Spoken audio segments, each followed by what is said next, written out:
ठीक है, ये है लेक्चर नंबर 3 और प्रश्नावली 1.2 अंक गणितीय की आधारभूत प्रमेय। इसमें क्या पढ़ना है हमको? अंक गणितीय की आधारभूत प्रमेय, फंडामेंटल थ्योरम ऑफ अर्थमेटिक। ठीक है, प्रत्येक भाज्य संख्या को अभाज्य संख्या के एक गुणनफल के रूप में व्यक्त या गुणनखंडित किया जा सकता है तथा यह गुणनखंड अभाज्य गुणनखंड के आने वाले क्रम के बिना अद्वितीय हल होता है। देखिए, ये जो है ना अंक गणितीय का आधारभूत प्रमेय क्या है? 1.2 में जो हमको पढ़ना है अंक गणितीय की आधारभूत प्रमेय।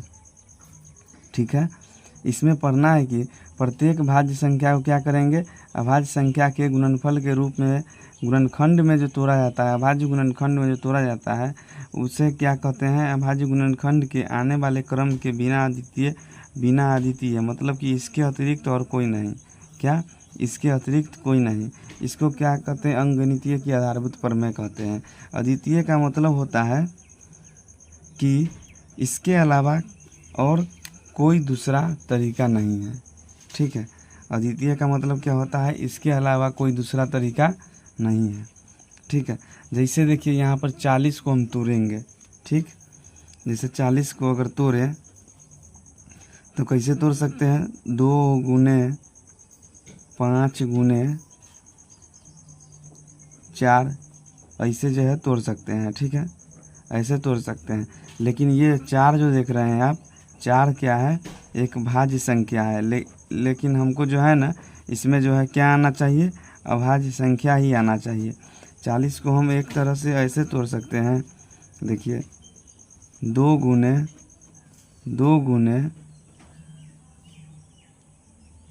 क्या हो गया? 2 दूना 4, 5 ऐसे भी तोड़ सकते हैं। ठीक है, तो देखिए 2 दूना 4 और 4 पंचे 20, अब 20 दूना हो गया 40। इसमें गौर से देखिए, इसमें क्या है कि कोई जो है 2 गुने 1 दे दीजिए। इसमें क्या है कि एक है जो न तो भाज्य है और न ही जो है क्या है? भाज्य न अभाज्य संख्या है। ठीक है, अभाज्य संख्या है। लेकिन कहने का मतलब है कि इसको जो है ऐसे ही तोड़ते हैं। इसी को क्या कहते हैं? अंक गणितीय के आधारभूत प्रमेय कहते हैं। ठीक है, ऐसा ही मतलब कि तोड़ा जाता है। जो भाज्य संख्या को क्या करे? अभाज्य संख्या के एक गुणनफल के रूप में व्यक्त किया जाता है उसे, जैसे भाज्य संख्या को अभाज्य संख्या में कन्वर्ट कर देता है, उसी को क्या कहते हैं? अंक गणितीय की आधारभूत प्रमेय कहते हैं। ठीक है, देखिए अंक गणितीय की आधारभूत प्रमेय में क्या पढ़ना है कि भाज्य संख्या जो होता है उसको जो है अभाज्य संख्या के गुणनफल में लिखते हैं। ठीक है, क्या करते हैं? गुणनफल में लिखते हैं। और यहाँ पर बात आ गई कि अभाज्य संख्या किसको कहते हैं? भाई अभाज्य संख्या तो जानते नहीं है। अभाज्य संख्या सीधे बोल दिए। अभाज्य संख्या होता क्या है?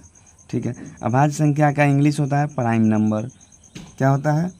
अभाज्य संख्या का इंग्लिश प्राइम नंबर होता है। देखिए इसको एकदम बारीकी से समझा रहे हैं, वीडियो में बने रहिएगा। 1 से बड़ी वे सभी संख्याएं जिनमें स्वयं उसी संख्या और 1 के अलावा और किसी संख्या से भाग नहीं लगती है तो उसको क्या कहते हैं? अभाज्य संख्या कहते हैं। अभाज्य संख्या किसको कहेंगे? क्लियर हो गया? वह संख्या जिसमें जो है अपने से और अपने के अलावा 1 से, देखिए स्वयं से और 1 से, इसके अलावा किसी भी संख्या से भाग नहीं लगेगा, उसको क्या कहेंगे? अभाज्य संख्या कहेंगे।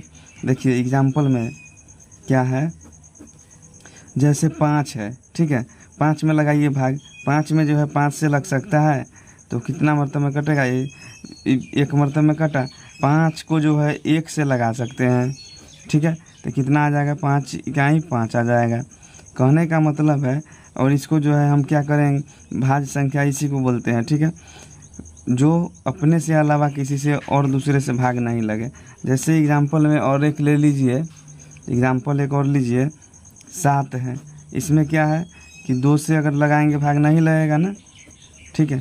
7 में अगर 7 से लगाएंगे तो कितना होगा, 1 होगा। 7 में 1 से और 7 से, इसके अलावा किसी से लग सकता है, नहीं लग सकता है। इसीलिए इसको क्या बोलते हैं, अभाज्य संख्या कहते हैं। क्या कहते हैं, अभाज्य संख्या कहते हैं। देखिए आधारभूत प्रमेय में क्या है कि हमको अभाज्य संख्या पढ़ना है, ठीक है। इसीलिए इसको क्या बोलते हैं, अभाज्य संख्या बोलते हैं, ठीक है।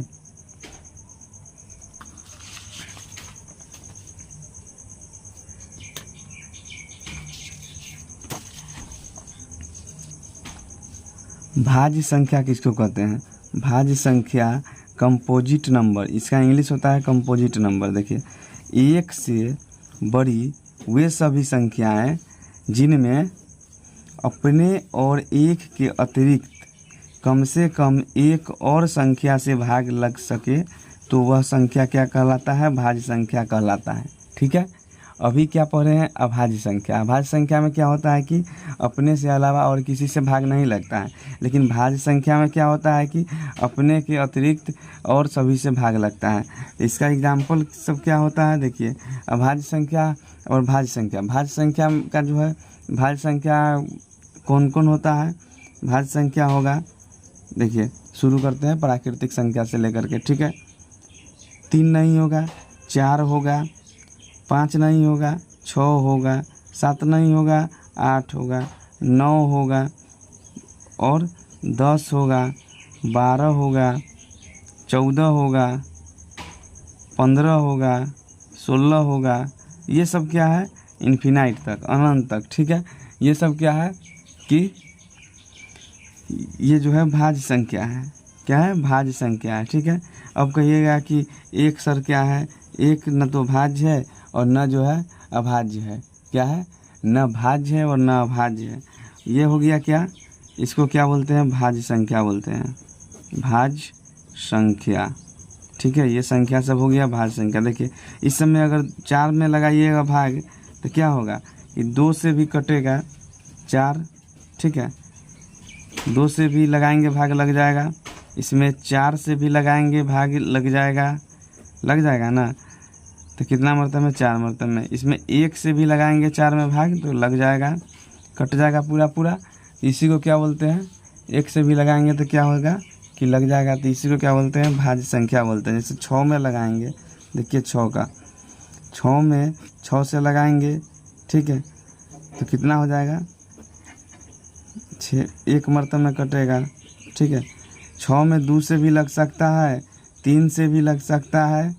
अब यहाँ पढ़ना है क्या कि इस चैप्टर में आपको पढ़ना है अभाज्य गुणनखंड, जो बहुत ही वीवीआई टॉपिक है, जो सभी बोर्ड के एग्ज़ाम में भी पूछा जाता है इससे क्वेश्चन, ठीक है। क्या पढ़ना है, अभाज्य गुणनखंड प्राइम फैक्टर, ठीक है। तो अभाज्य गुणनखंड करते हैं बचपन से लेकिन जानते नहीं हैं, इसका परिभाषा को जानते नहीं हैं। इसी परिभाषा को देखते हैं। देखिए किसी संख्या को अभाज्य संख्याओं के गुणनफल के रूप में व्यक्त करने को अभाज्य गुणनखंड कहते हैं। कोई भी संख्या आप ले लीजिए, कोई भी दुनिया के कोनो संख्या ले लीजिए, ठीक है। आप उसको जो है गुणनखंड में तोड़िएगा ना तो अभाज्य गुणनखंड के रूप में आ जाएगा, तो उसको क्या कहेंगे, अभाज्य संख्या के रूप में आ जाएगा गुणनफल के रूप में, तो उसको क्या कहेंगे, अभाज्य गुणनखंड कहेंगे। जैसे एग्जाम्पल में पहला एग्जाम्पल लेते हैं, ठीक है। हमको जो है ये हम एक संख्या ले लिए, 8 ले लिए, इसको हमको अभाज्य गुणनखंड में तोड़ना है। तो कैसे तोड़ेंगे, देखिए यहाँ पर जो है 2 से लग सकता है, ठीक है। सबसे पहले जो है क्या करेंगे, अभाज्य संख्या क्या होता है, देखिए अभाज्य संख्या, बात आ गया अभाज्य संख्या। अभाज्य संख्या सबसे पहले शुरू किससे होता है, 2 से। जो अभाज्य संख्या की अपने से अलावा और किसी, अपने और 1 के अलावा और किसी से नहीं लगे उसको अभाज्य संख्या कहते हैं।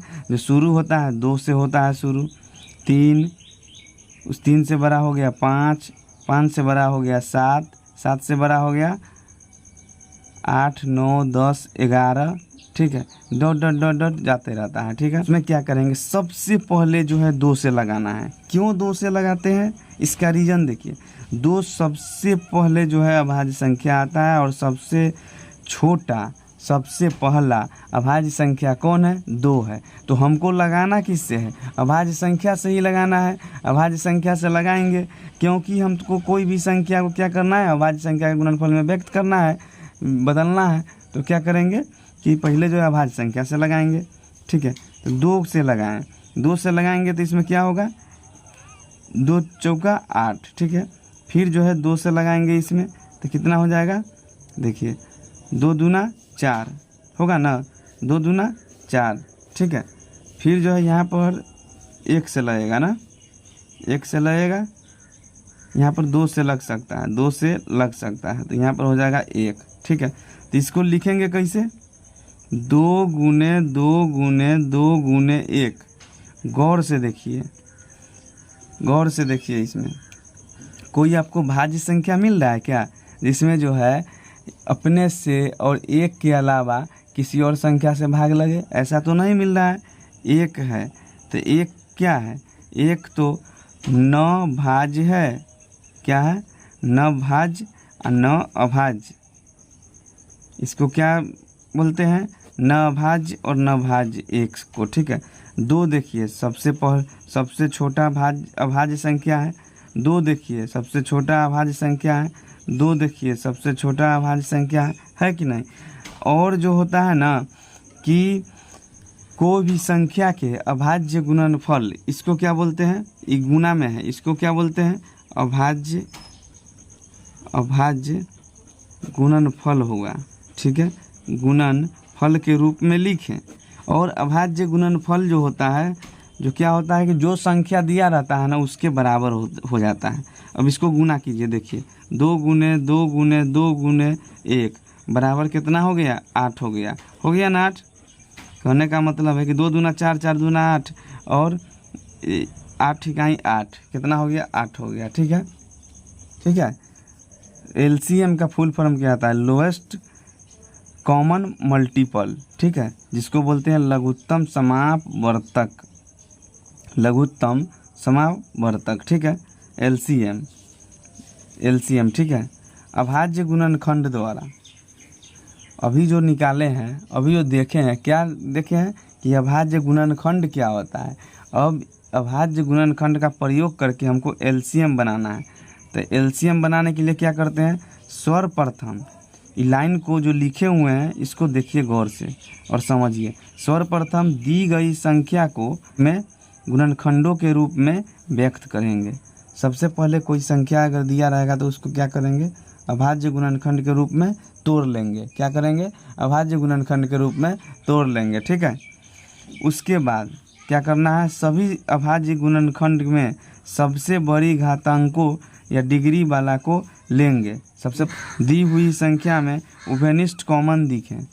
अब उसके किसको लेना है? सबसे बड़ा पावर रहे, ठीक। और जो संख्या रहे ना, पावर रहे सबसे बड़ा, लेकिन संख्या जो रहे इसको लेंगे, इसको लेंगे। यही देखिए 3 जो है इसमें भी है कॉमन, तो इसको लेंगे, ठीक है। तो क्या हो जाएगा? इसी संख्या भी देखिए कॉमन है, पावर सबसे बड़ा है, तो इसको लेंगे, ठीक है। उसके बाद देखिए, उसके बाद जो कॉमन नहीं भी होगा उस सभी को अभाज्य संख्या को लेंगे। सबसे पहले अभाज्य गुणनखंड में देखना है कि जो भी अभाज्य संख्या है, अभाज्य संख्या के गुणनफल में के रूप में है, उसमें पहले कॉमन को देखना है। और कॉमन भी रहे और सबसे ज़्यादा पावर रहे। उस अंत में जो कॉमन आया उसको तथा नहीं आया उसको, उस सभी को गुणनफल के रूप में, सभी कॉमन दिखेगा उसको सिर्फ एक बार लिखेंगे। क्या होगा? कॉमन तो लेंगे लेकिन जो कॉमन दिखेगा ना उसको एक बार लिखना है, ठीक है। जैसे मान लीजिए कि 12 का जो है अभाज्य गुणनखंड क्या होता है कि 2 गुने 2, 2 दूना 4 और 4 तिहाई 12 हुआ कि नहीं हुआ, ठीक है। इसमें देखिए 6 क्या है? संख्या कौन सा है? 12 है और 6 है, ठीक है। तो पहले क्या करेंगे? अभाज्य गुणनखंड के रूप में तोड़ दिए, अभाज्य गुणनखंड के रूप में तोड़ दिए। तो 2 गुने 3 गुने 1 क्या हो गया? 6, ठीक है। और इसमें जो है जो कॉमन दिखता है उसको पहले लिखेंगे, ठीक है। जो कॉमन दिखता है ना उसको पहले लिखेंगे। यहाँ पर लिख देंगे LCM, ठीक। इसमें देखिए कॉमन कौन सा दिखता है, ये वाला कॉमन दिखा और ये वाला कॉमन दिखा। दोनों में क्या है, पहले जितना भी कॉमन रहेगा उतना लिखेंगे। 2 कॉमन दिख रहा है, 2 लिख देंगे यहाँ पर, गुने देखिए। फिर जो है 1 2 और है ना, जो कॉमन नहीं दिख रहा है उसको भी लिखेंगे, उसको भी लिखना है। यहाँ पर देखिए क्या है, 3 है, 3 जो है इसमें भी है और इसमें भी है, इसको लिखेंगे, ठीक है। लेकिन कहने का मतलब है 2 इसमें भी कॉमन था, 2 इसमें भी कॉमन था, कॉमन वाला को एक बार लिखना है, एक बार लिखें, ठीक है। जो कॉमन नहीं है उसको अब लिखना है। तो 2 एक बार तो 2 है जो कॉमन है दोनों में, लेकिन 1 और 2 जो है क्या है, कॉमन नहीं है, तो इसको भी लिख दिए यहाँ पर, ठीक है। 3 यहाँ पर जो है दोनों में कॉमन है, 3 लिख दिए। 1 जो है दोनों में कॉमन है, तो 1 लिख दिए। अब देखिए गुना करेंगे तो क्या हो जाएगा, 2 दूना 4 और 4 तिहाई 12। कहने का अर्थ है कि 6 और 12 का लघुत्तम 6 तथा 12 का LCM बराबर कितना होगा, 12 होगा। कितना होगा, 12। यही जो है आंसर हो गया, ठीक है, समझ गए। 16 32 48 को तो क्या करेंगे, सबसे पहले क्या करेंगे स्टेप 1 में, पहले कि सबको जो है पहले अभाज्य गुणनखंड के रूप में तोड़ेंगे।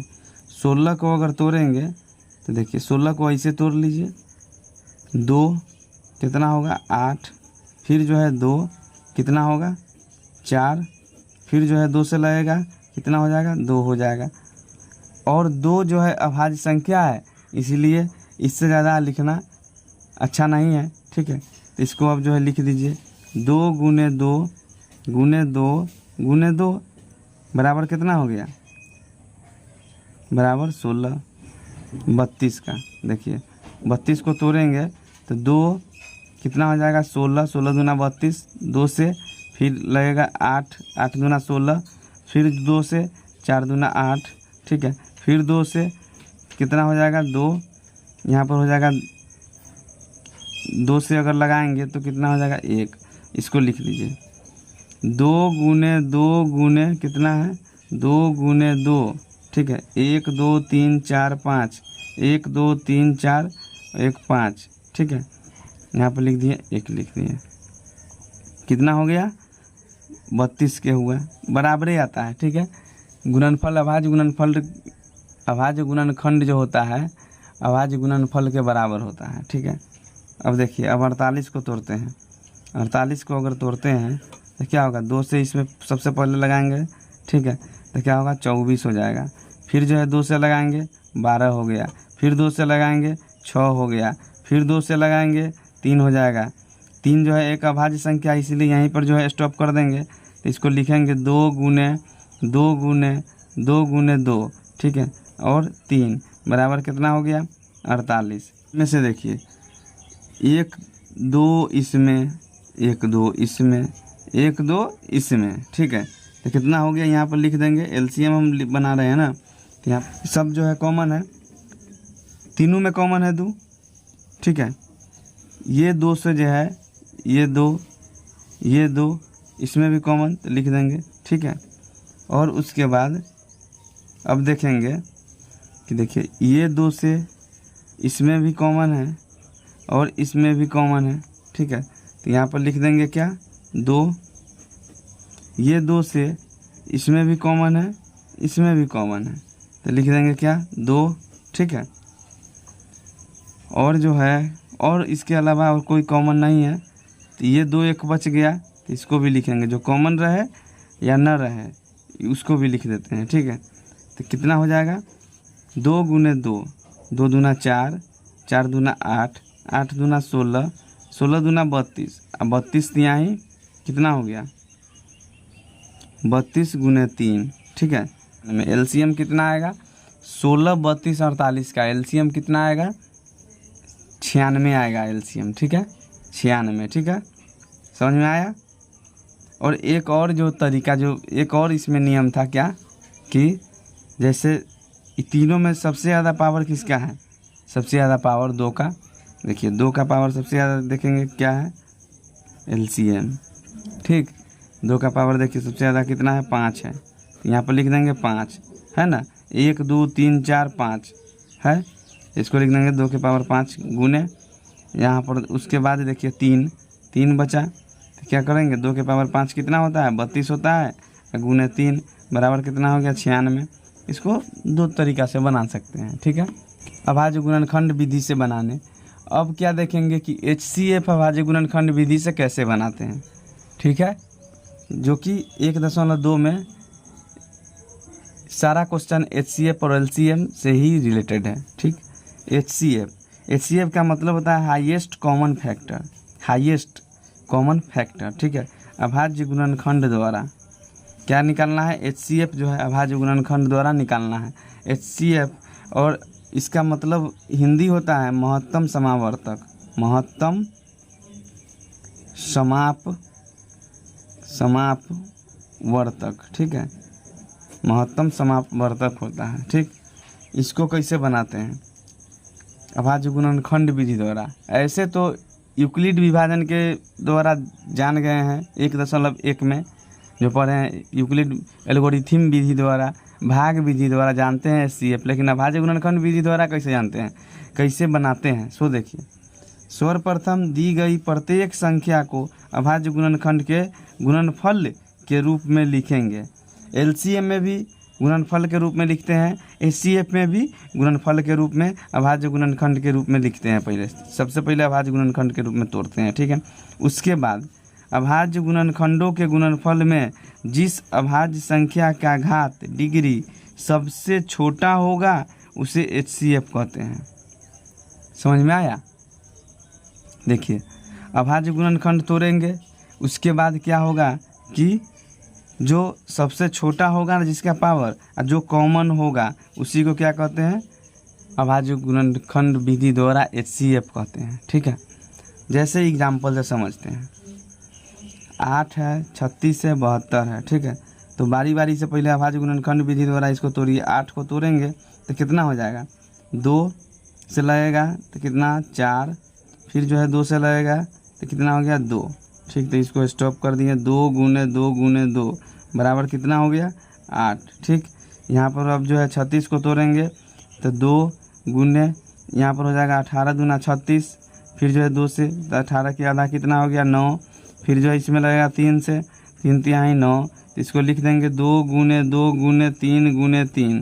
ठीक, फिर जो है 72 को तोड़ेंगे तो कितना हो जाएगा, 2 36, फिर जो है 2 18, फिर जो है 2 से लगेगा कितना हो जाएगा, 9, फिर जो है इसमें 3 से लगेगा कितना हो गया, 3। इस सब को लिख देंगे 2 गुने 2 गुने 2 गुने 3 गुने 3। ठीक है, बराबर कितना हो गया, 36 के बराबर इतना है, बराबर 72 के बराबर इतना है। ठीक है, इसमें हमको क्या देखना है कि जो कॉमन होगा ना उस सब को लिखते जाइए। ठीक है, सिर्फ कॉमन को, HCF में क्या करना है, सिर्फ कॉमन को लिखेंगे, जो कॉमन नहीं होगा उसको नहीं लिखेंगे। ठीक है, लेकिन LCM में क्या करते हैं कि जो कॉमन रहता है उसको भी, या जो कॉमन नहीं रहता है उसको भी लिखते हैं। ठीक है, तो देखिए क्या करते हैं, 2 जितना भी कॉमन नज़र आ रहा है ना उस सबको निकालते जाइए। HCF बराबर 2 इसमें कॉमन, 2 इसमें कॉमन, 2 इसमें कॉमन। ठीक है, 1 2 मतलब एगो जो है 2 इसमें भी कॉमन है, इसमें भी कॉमन है, इसमें भी कॉमन है, तो यहाँ पर लिख देंगे 2 गुने। ठीक, फिर देखिए 2 इसमें भी कॉमन है, इसमें भी कॉमन है, लिख देंगे 2। ठीक, और उसके बाद देखिए 2 जो है 1 2 जो बचा इसमें है, इसमें जो है लेकिन इसमें नहीं है, तो क्या होगा, यहीं तक स्टॉप हो जाएगा। ठीक, तो कितना हो गया, इसको 1 लिख दीजिए। 2 दूना 4, कहने का मतलब है कि HCF जो हो गया कितना हो गया, HCF बराबर 4। यही जो है आंसर हो गया, इस क्वेश्चन का आंसर यही हो गया कि